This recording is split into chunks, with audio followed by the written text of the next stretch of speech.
بسم الله وعلى بركة الله. أعزائي المشاهدين، يسعدني أن أعود إليكم في حلقة جديدة من برنامجنا رزقار فيلي. طبعا رزقار فيلي يعني بمعنى أنه الحياة الفيلية بجميع جوانبها اللي نتمكن أنه نتطرق إليه ونناقشه ونبين لهذا الجيل الجديد، لأنه أكثرهم الجيل اللي ولدوا وترعرعوا في المدينة. عندنا العلاقات الاجتماعية داخل القرية، احترام واجب موجود بين الصغير والكبير. عندنا بالنسبة للرجال يعني اكو ألقاب تقريبا هي دينية. يعني مثلا الرجل إذا رايح للزيارة الإمام الرضا عليه السلام يسموه مشهدي، أبد ما يصيحوا باسمه نهائيا، ولا أبو فلان ولا مشهدي فلان. هذا اكو عندنا مثلا ما رايح واصل الامام الرضا، ناس زاير العتبات المقدسه مالتنا، يعني نجف، كربلاء، سامره، هذا يسموه كلاي فلان. يعني كلاي يعني جاء يعني بعدين واحد في حقيقه في اليوم صار هم بين مناقشه قال من كلمه التكمله، لانه اللي يزور كل العتبات وما يروح السامره ما يعتبروه كلاي، إلا يكمل الزيارة بسامرة هناك هذا يكتسب لقب الكلاي.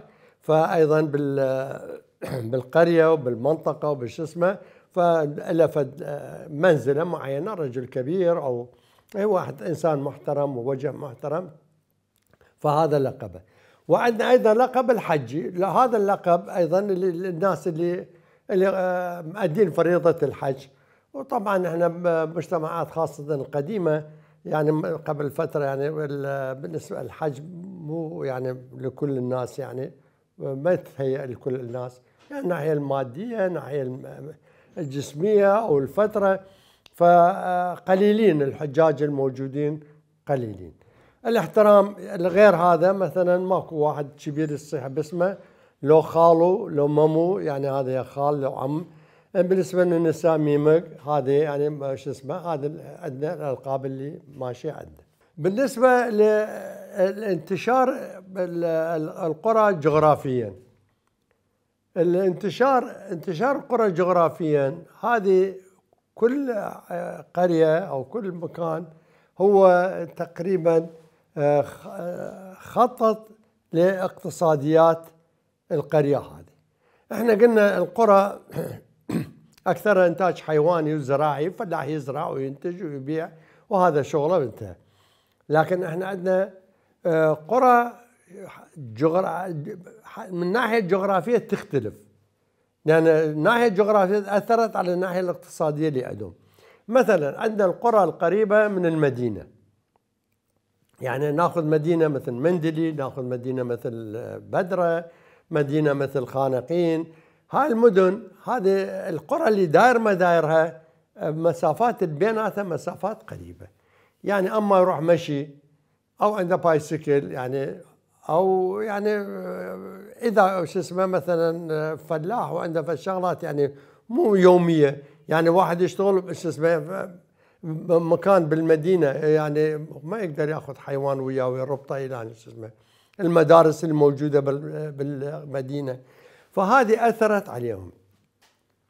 أهل القرى القريبة من المدينة تأثروا بشكل مباشر وغير مباشر بالقرية، بالمدينة تأثروا وياهم. وبيهم مثلا شباب ما اشتغل بالزراعة، راح اشتغل بالولاية بالمدينة، اشتغل مثلا صانع نجار، صانع حداد، يعني بالاخير في ترشي، اي وظيفه معينه يشتغل بالبقاله، يشتغل بالقصابه، باي شغله. فهو لانه بيته قريب من المدينه فبسهوله يقدر يروح يجي. يعني اذا ناخذ مثلا قبل 50 سنه 60 سنه، يعني مسافه 50 كيلومتر او 20 كيلومتر، يعني مسافه بعيده مو سهوله واحد يقدر يوصلها. احنا هنا هسه لا، بغداد غير شكل صارت، او بالمدن يعني اكو وسائل نقل وسيارات وباص وكوستر وما ادري شنو يوصل هذه موجوده. بس احنا ذاك الفتره احنا اذا نقارن نفسنا بذيك الفتره كل هاي ما موجوده نهائيا. يعني ذاك اللي شو اسمه عنده بايسكل، واذا كلش حالته زينه عنده ماطور سكل، يعني هذا بعد توب. فلهالسبب هذا القرى القريبه من المدينه من الناحيه الاقتصاديه تكون مترفهه اكثر، لانه اكيد ولدهم قسم يشتغلون هناك بالمدينه، فهذا ايضا يضيف له دخل اضافي. يعني اذا هو مثلا يشتغل بالزراعه او شيء وعنده مثلا واحد من ولده يشتغل بالمدينه، هاي اي شغله يشتغل. يعني احنا ما نقدر نقارن الارباح اللي او الرواتب او الاجور، يعني ما نقدر نقارن اجور هالفتره هذه باجور السنين السابقه، يعني قبل 50 60 سنه. يعني ذاك الوقت اذا حصل له فد 200 فلس 100 فلس او ربع دينار، يعني هذا يحمد الله ويشكره، لانه هذا المبلغ كلش هوايه، لانه ابوه فلاح يعني ما يحصل هذا المبلغ. فهذه القرب هذه ساعدتهم، وايضا هم ساعدوا المدينه لانشاء او تهيئه كادر عمل داخل المدينه. فانت اي شخص اذا يروح للمدينه يسالهم يا انت مين، ما يقول يعني اكو من سكان المدينه نفسها، يعني ابا عن جد ساكن المدينه، يعني سواء بدره مندلي خانقين زرباطيه غيره، فهو هذا عايش ابوه هو وش اسمه ما اصلا عايشين بالمدينه. هذا هم مو فلاح هذول، ولا عندهم زراعه ولا عندهم شيء، هم ابا عن جد ساكنين هناك. يجوا يشتغلون موظفين بالدوله ذاك الوقت، يعني يشتغل كاتب بمحكمه او يشتغل بشو اسمه، ماكو يعني الدوائر كانت موجوده. لكن اغلبهم هسه اذا تروح تسالهم كل واحد يقول لك انا جاي من القريه الفلانيه، لانه شنو يعني هم سووا كادر لاداره المدينه. يعني مدينه بدون كادر من هذول ما ممكن، يعني مش فيعني شو هو موظف يقدر يشتغل قصاب ما يقدر، ولا بقال ولا غيره، ولا حمال بالسوق. فهذول كانوا يشتغلون وش اسمه وتعلموا، فهذا الموضوع اثر عليهم تاثير مباشر. فتشوف هسه انت اذا تقارن القرى القريبه من المدينه امورهم الاجتماعيه والثقافيه والاقتصاديه احسن من اللي عايش بقريه بعيده. اللي عايشين بقرى بعيده ما كان يقدر يوصل، صعب عليه يعني شو يوصل، يعني 10 15 كيلو متر يعني مو سهل، خاصه اذا هو ما عنده وسيله. يعني شنو يوميا لو نفرض موظف او عامل يشتغل هناك يقدر يوميا يروح ولا يجي يوميا 15 كيلو متر بالبايسكل، يعني صعبه كانت مو ايش اسمه. فلهالسبب هذا نلاحظ يعني قلت مثل ما اشرت انه المستويات الثقافيه والعلميه والاقتصاديه للقرى اللي قريبه من المدينه هواي اعلى من اللي موجودين بالبعد، لان ذلك ما حد يوصل. نموذج اخر عندنا من اكتشاف النفط، اكتشفوا النفط مثلا مدينه مثل خانقين. هذه شركه النفط هي من اخذت الكوادر مالتها كلها اخذتها ترى من القرى. كانوا قرى فلاح زي شو اسمه ابا عن جد يشتغلون زراعه وتربيه الحيوان مثل ما اشرنا. لكن هم انا من يعني ملاحظاتي ومقارناتي اعتقد انهم يتمتعون بذكاء جدا عالي، لانه الكادر اللي شغل مصفى الوند هم كلهم من الاطراف هذه مال القرى اللي قريبه من المصفى. وايضا هم عندهم خبراء جابوا، يعني الانجليز هم من جو جايبين خبراء وياهم، يعني مهندسين او جيولوجيين او ما الى ما شاكل اخر، فهم موجودين وياهم. لكن الكادر اللي الوسطي والكادر الاقل يعني هم كلهم من سكان القرى، وايضا السكان القرى القريبه منه. اعزائي المشاهدين بعد الفاصل سنواصل ان شاء الله.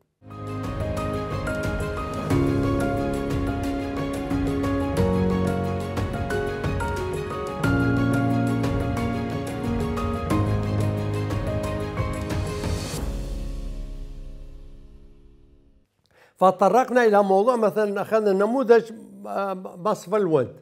مصفى الوند يعني الكادر اللي موجودين الوسطي والكادر الضعيف والمتقدم، خلينا نقول المهندسين وخبراء مثلا هم الشركه جابتهم، وبيهم المسيحيين بيهم يهود بهم انجليز، بهم عرب، بهم اشكال يعني صابئه، كلهم سكنوا بالمنطقه وهم هيئوا لهم اداره المصفى، بنت مدينه سكنيه واسعه، طرقت لها يعني حلقاتنا الاولى. فهذا موجود، كل وسائل العيشه الحديثه موجوده بها، كل شيء بها، ماي، كهرباء. ذاك الوقت يعني بالخمسينات هي مصر لمدة 29 تم انشائها، فاذا فتره ماكو ماي وكهرباء وش اسمه نقل الى اخره. لكن الشركات النفطيه هي على مود يعني مو لسواد عين العراقيين لو الاكراد او اللي موجودين هناك، لا، هي لتمشيه امورهم. يعني بنوا مدينه سكنيه بالقرب من المصفى، يعني كلش يمكن ب10 دقائق هو اذا مشي يطب للمصفى من البيوت. فايضا اكو قسم من السكان من منتسبين المصفى كان بيوتهم بالقرى اللي قريبه، يعني مثلا مصفى القرى القريبه منها كان بانميل، كاهريس، ملا عزيز، هذه قريبه، خاصه بانميل وكاهريس كلش قريبه منها، يعني بانميل يمكن اقل من 10 دقائق، لكن كاريز شويه ابعد الى اخره.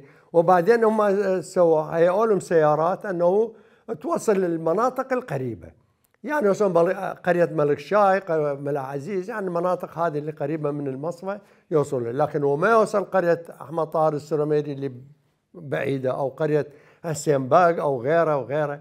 فنلاحظ هالقرى هذه اللي قريبه ايضا امورهم بواسطه المصفى امورهم كانت مترفهه وامورهم جيده. وايضا المصفى نفسها بها وسائل تعليم، مدارس بها، ملا بها، انا طرقت لها هذه المساله بالحلقات السابقه. فايضا نشات فالطبقه مثقفه كل. مع هذا يعني الشيء اللي يعني حقيقه يعني اي انسان يعتز بشخص اللي عصامي يوصل. قسم من اللي كانوا يشتغلون بالمصفى هم ايضا مثل ما قلت هم كلهم من الطبقه الفقيره، الفلاحين وشنو، لكن هذول اللي اشتغلوا قسم منهم شباب كانوا، فاهتموا بالدراسه، يعني شافوا اكو مدرسه موجوده قاموا يدرسون مسائي، يدرس مسائي ويكم، يعني الى ان قسم منهم كملوا دراسات، يعني اكثرهم يعني انا مثلا انا انطيكم امثله لانه انا اشخاص اعرفهم او سامع عنهم. فمثلا اللي كملوا دراساتهم رؤوف شير محمد الله يرحمه، هو هذا صار مدير شؤون قانونيه، يعني لانه هو كمل دراسته وكل دراساتهم مسائيه. يعني هذه المأساة اللي هسه احنا نشوفها بالمدارس المسائيه. المدارس المسائيه هسه مجرد الطالب يروح حتى اما يحصل له الشهاده، اما مثلا يترقب يعني شو اسمه فد شيء يعني معين، لكن ما عنده فد طموح انه يبني على هالشيء. يعني مثلا هو بالمتوسطه يعني بس يريد يخلص، او مثلا ايام قادسيه السوداء مال صدام حسين بس يريد شو اسمه حتى يتاخر عن الجنديه، لان بس يسقط ياخذوا الجندي. فهم ايش سووا؟ يجون بالمسائيه، هم يقضي له وقت، هم شو اسمه، بس ما بيها نتيجه بصراحه. يعني انا يعني بوقتها انا يعني كنت ادرس بالمسائيات، فاشوف المسائيه فد عبء على الدوله، لانه ما بيها فد شيء، يعني مجرد مراحل لو للعبور لو لغير غايه شو اسمه. لكن مثلا اكو عندنا قرباني غافل الله يرحمهم، كل ما اللي اذكرهم كل متوفوا الله يرحمهم وراحوا، لكن ايضا كمل كليه اداره واقتصاد. انا اتذكر هو كان بالكليه وابنه بالثالث متوسط يمتحن بكالوريا، يعني عندهم طموح رهيب يعني عالي. عندنا جميل ياسين الله يرحمه، يعني عندنا يعني اشخاص شيء يعني بس اكو نموذج اخر هو الله يرحمه ايضا محمد علي مراد، هذا ابو ارسطو. ابو ارسطو هو الصدق يعني ملحمه، يعني ما تدري، ذكي جدا ذكي.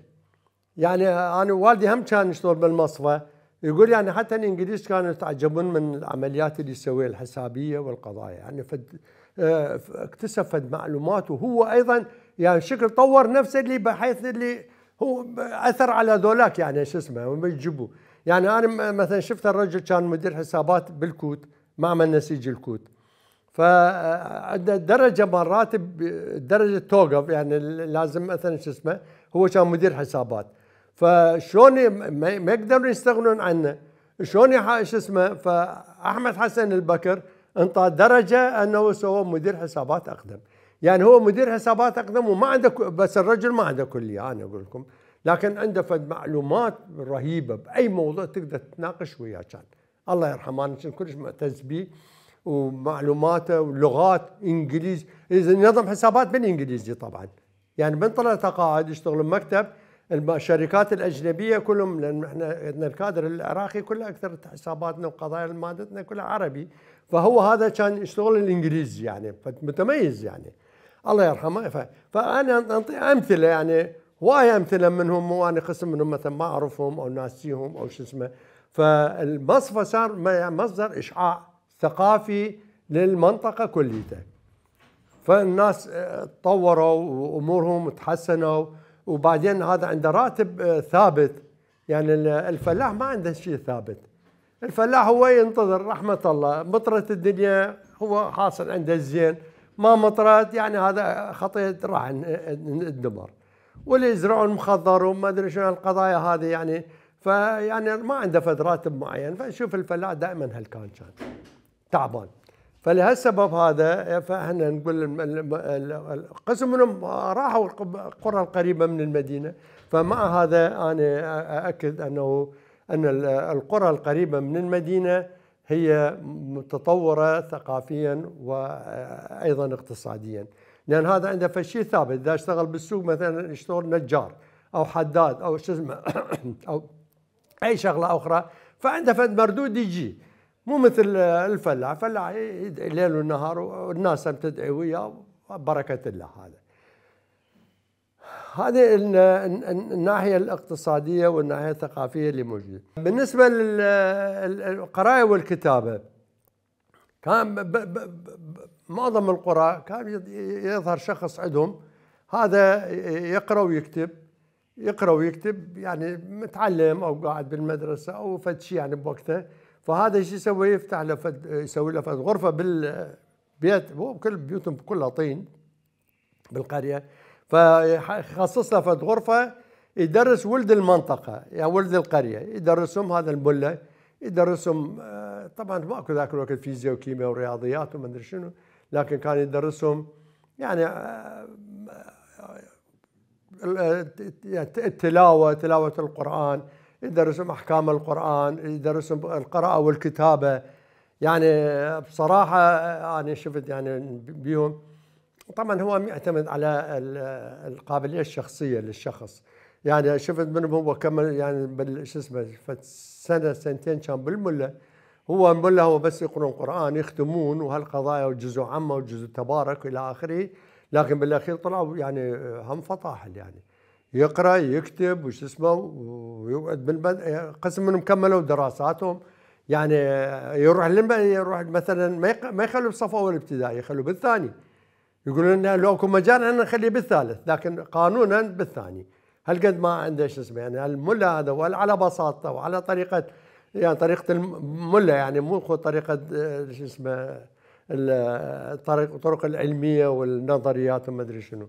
فشوف يعني هذول ايضا يعني مع هذا فد بصيص من النور كان موجود عند بعض الاشخاص. وصلنا الى فاصل ان شاء الله، وبعد هذا الفاصل نواصل موضوعنا ونشكركم.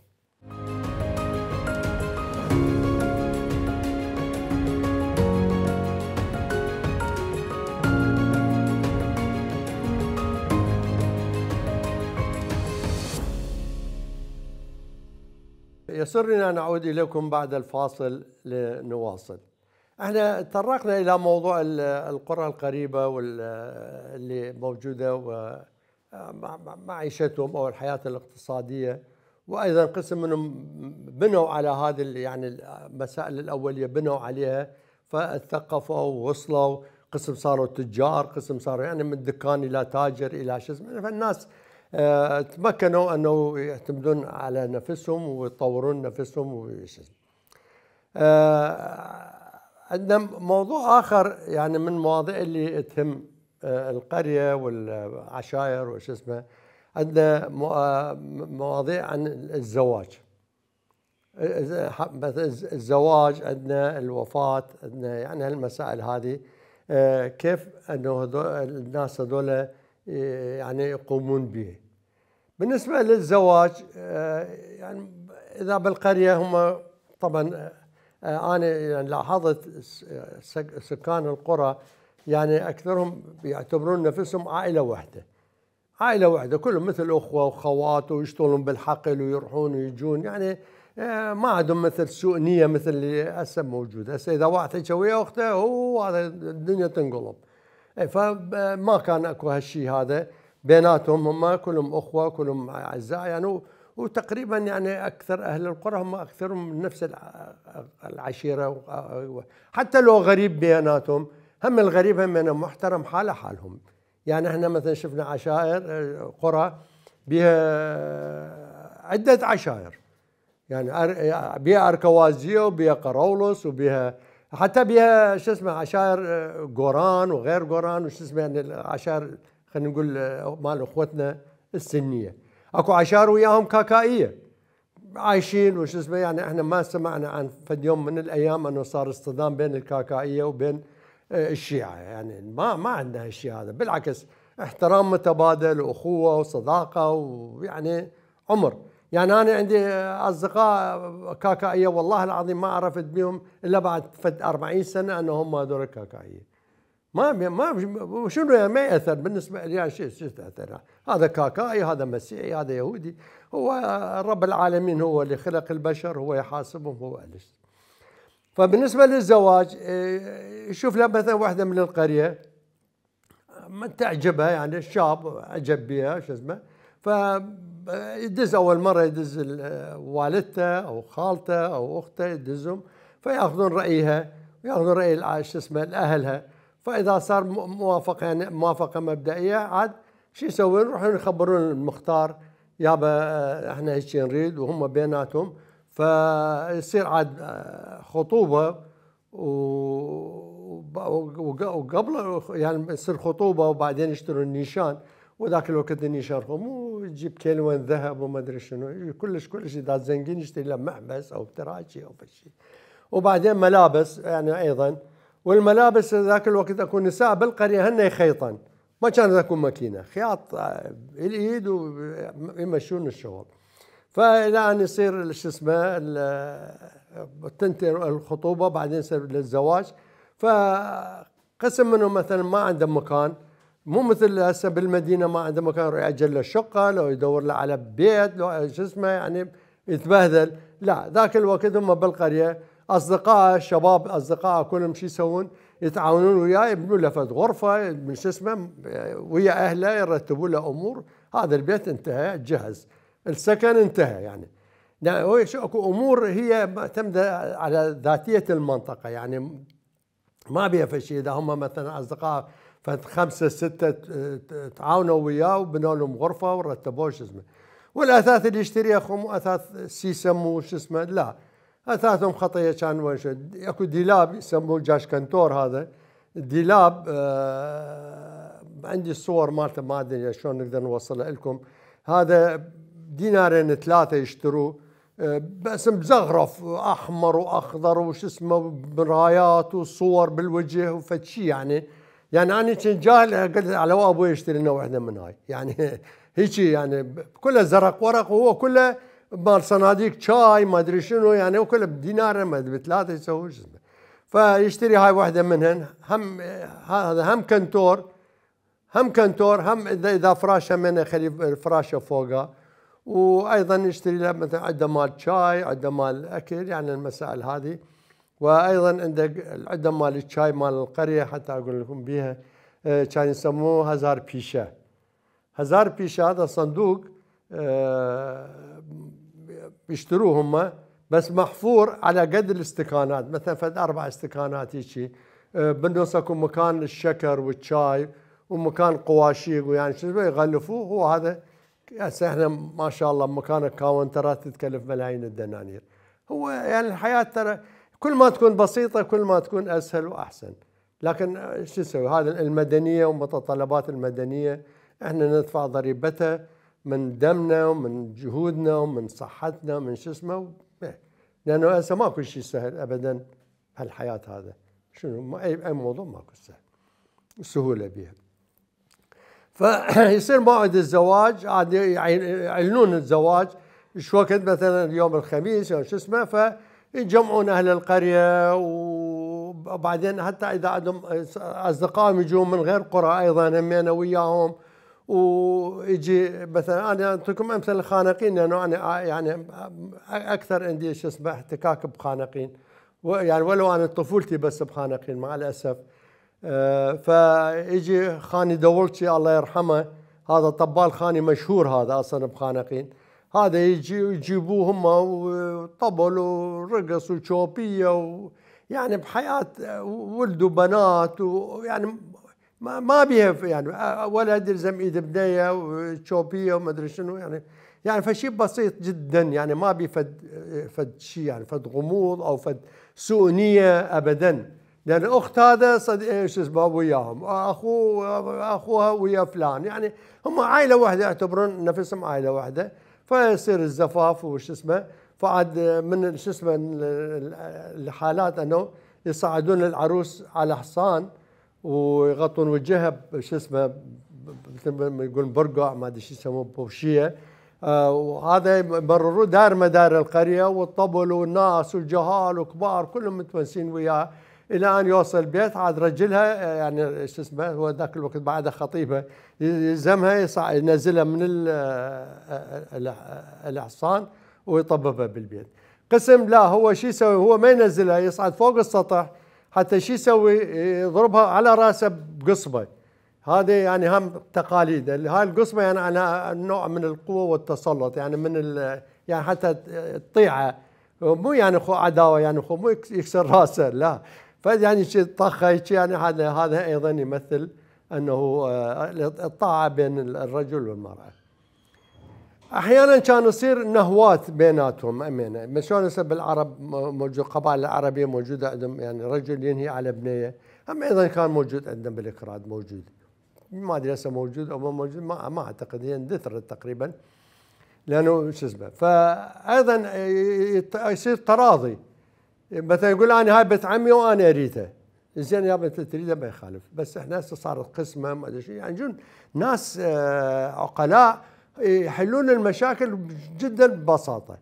فشلون يحلوها؟ لو يشتروا له مسدس هديه، لو يشتروا له قاط هدوم، يعني هاي قضايا ذاك الوقت الى اهميتها، يعني قاط هدوم ومسدس او فشي شو اسمه، فيرضى وتكون القسمه وتمشي، ومعاشوا وخلفوا وجابوا شو اسمه، فالحمد لله المجتمع سار على هالخط هذا. فإلى هنا وصلنا إلى نهاية حلقتنا لهذا اليوم، فإن شاء الله أن اللقاء وياكم في حلقات قادمة. فإلى تلك الأوقات أستودعكم الله، وإلى اللقاء.